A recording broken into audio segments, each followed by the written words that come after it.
Police officers will be on the road Thursday cracking down on violators of a new law.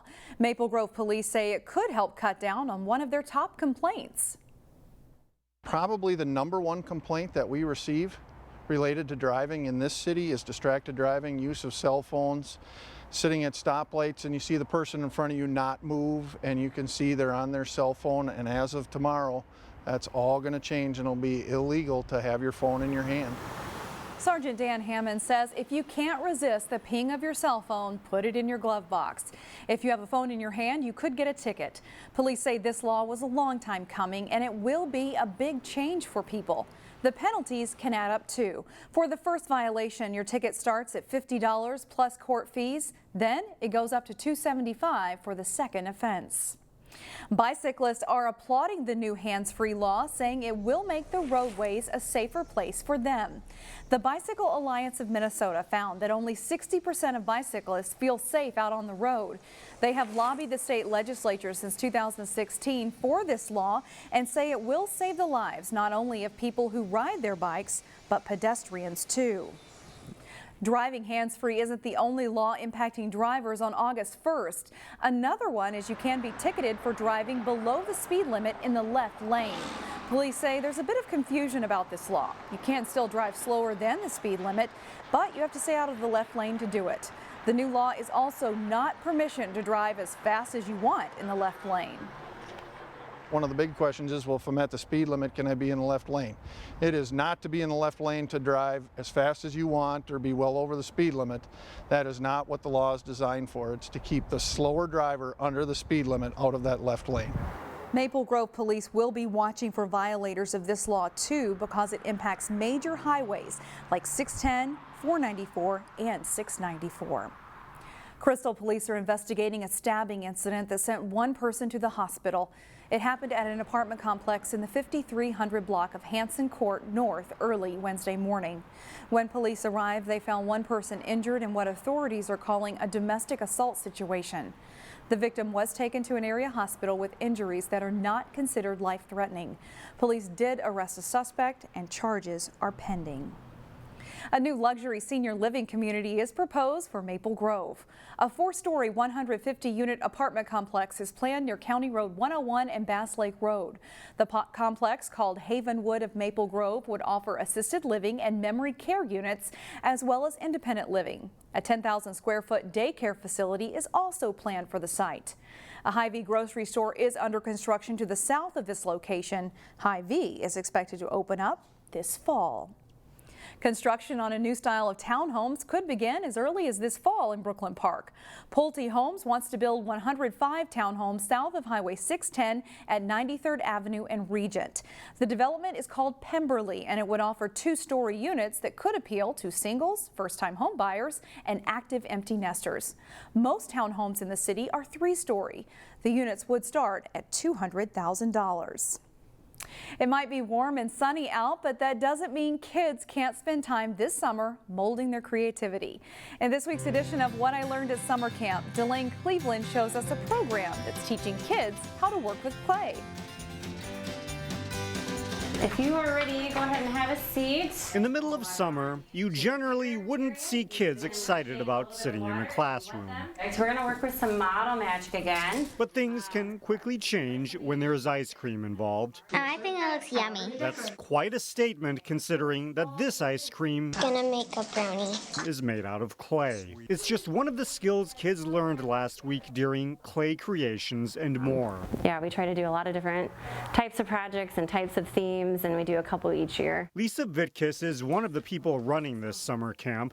You don't need as much water on the brush. Which is part of the Osseo School District's Camp Rocks. And then I can start shaping it. She's the co-owner of the company Kids Art, which first partnered with the district 11 years ago. Like Osseo is one district that does not have art in the elementary schools as a subject matter, so it is a supplemental kind of program that is needed in a district where they might not get a lot of art. Throughout the course of this 4-day-long camp, This is Team Rocket's balloon from the Pokemon anime. Kids learn a variety of skills using several different types of clay. It's just really fun to be here. It's fun not just because the kids learn how to make sculptures and things with paper mache, but because these projects allow them to express their creativity. I think it builds a lot of skills that can relate to other subject areas. In art, there's a lot of connection between math and the science, also brainstorming. However, art by itself is something that won't show up on any standardized test score. Strawberry was a flavor. Yet in the eyes of Vitkus, that doesn't make the subject any less important. For that one student, if the art was the only one they got an A in, that could help encourage them maybe to do better in their other subject matters too.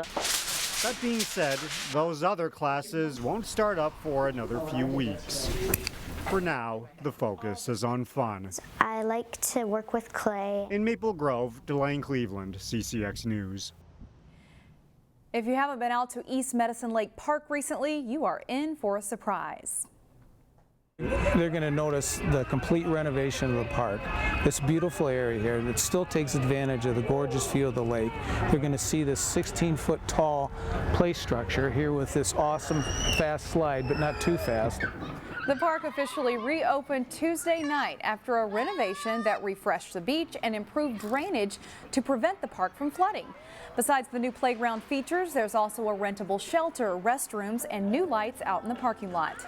As we go to break, we will leave you with more from the new park and the beautiful beachfront view of Medicine Lake.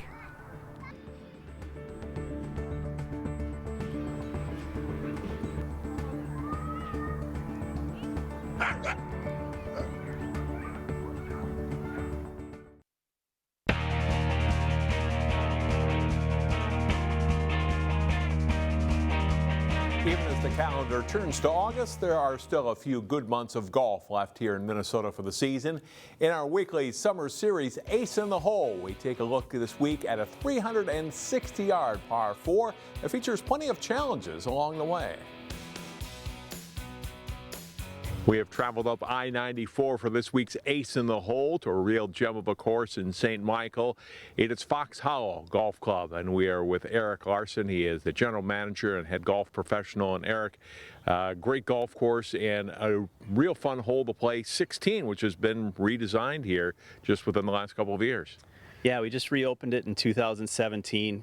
We raised the fairway up, make it a lot more flood proof, and we also redid the entire green complex, and it went from one of our most complained about holes to now one of the big highlights on the back nine, and it's hard to get everyone to agree on anything, but everyone agrees that this is a much better hole now. Tell me about number 16. How does this par 4 play? Yeah, you shoot it out of just a nice shoot of trees for your drive. And you usually don't need a full swing driver. You can get by with a fairway wood or a hybrid, and depending on how that shot ends up, you're shooting across some water to a green that's set out in the Crow River. Eric, not a terribly long par 4 here at 16, but the landing area isn't huge either. You've got to be pretty accurate on that tee shot, right? Yeah, you get into some trouble if you miss left. Back here you've got get pretty close to the river back there, and over here if you're right of the green, fairway, you've got some issues trying to hold the green for your second shot. We're 100 yards out. What kind of shot are we looking at into the green? Well, ideally, you just hit a wedge to the middle of the green because there's some trouble up there. If you hit it long, you're in the river. Short, you're in the river. Left and right, you fall off both sides. So it's a very exacting shot for that second one. Assuming you haven't hit a shot into the Crow River yet and you're safely on the green, Eric, we're up on the 16th green. What challenges lie here? Yeah, when we redesigned this hole, we worked with a local architect named Paul Kangas, and he did a great job of making this front area a lot more receptive than the old green. And when the pin's up here, you got a shot at holding the green and having a pretty makeable putt. When we put the pin in the back tier, that's when it gets challenging because there's just nowhere to miss. If you miss short, you're going to be putting up a slope. Left or right, you're going to be down a pretty severe slope, and then long, obviously, you're back in the river. So just a lot of good options for the green, and like I said, everybody's loving this new layout. Eric, thanks for taking time with us today at Fox Hollow's 16th hole. Thank you. Appreciate it. For more information on Fox Hollow or to book a tee time, you can go to their website at foxhollowgolf.net or call them at 763-428-4468. That's all for sports. Shannon, back to you. All right, thanks, John. This weekend looks perfect for some outdoor blues, brews, and barbecue at Mount Olivet Lutheran Church in Plymouth. 4 live bands. The Jimmies are our headliner again. They were here a couple years ago. Just a great blues band out of Wisconsin, but in the cities a lot, going to be with us that night. Harrison Street. Then we have Miss Myra and the Moonshiners. They're a ton of fun. And on our 10th stage, we have the D. Miller Band. All of the music takes place on 2 stages. There are things for the kids to do and, of course, lots of barbecue. If you come, bring a blanket or a lawn chair. All the proceeds go to Habitat for Humanity and Prism. The gates open up at 3 on August 3rd, and the music starts at 4 and goes until 10 p.m.